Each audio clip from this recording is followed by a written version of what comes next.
আজ রায়না ২ নম্বর ব্লকের উচ্চালন গ্রাম পঞ্চায়েতের ৫টি গ্রাম নিয়ে তৃণমূল কংগ্রেসের পক্ষ থেকে এক বিজয় মিছিলের আয়োজন করা হলো।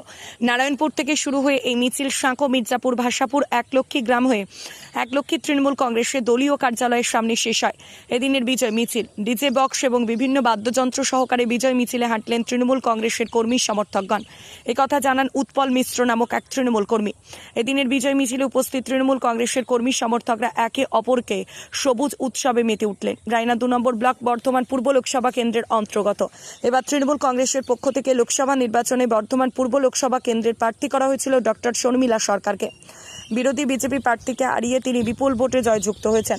সেই জয়ের আনন্দ নিজেদের মধ্যে ভাগ করে নেওয়ার জন্যই আজকের এই বিজয় মিছিলের আয়োজন। আজকের বিজয় মিছিলে উপস্থিত ছিলেন উচ্চালন অঞ্চলের উপপ্রধান আনিসুর রহমান খান, প্রধান দোলনদাস, পঞ্চায়েত সদস্য থেকে তৃণমূল কংগ্রেস কর্মী সমর্থকরা।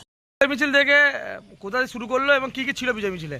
আজকে উচ্চালন গ্রাম পঞ্চায়েতের 5টি গ্রাম নিয়ে আমরা বিজয় মিছিল করলাম। আমরা শুরু করেছিলাম নারায়ণপুর থেকে।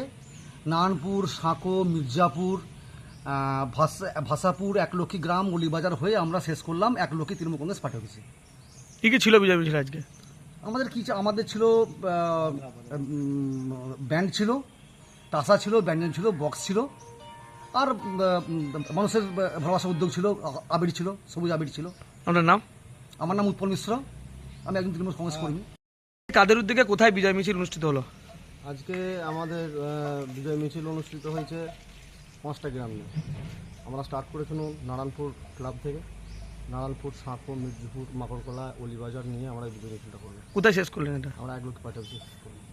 কে কে ছিল আজকে? আমাদের মধ্যে ছিল উচ্চালন অঞ্চলের উপপ্রধান আনিসুর রহমান খান, ছিল প্রধান গোলাম দাস, আরও ছিল পঞ্চায়েত সদস্য কর্মী। তোমার নাম? আমার নাম সাগর সিং, উচ্চালন অঞ্চল সাধারণ তৃণমূল কংগ্রেসের কর্মী। রায়না থেকে বলরাম সাহার রিপোর্ট, সোজা কথা নিউজ, পূর্ব বর্ধমান।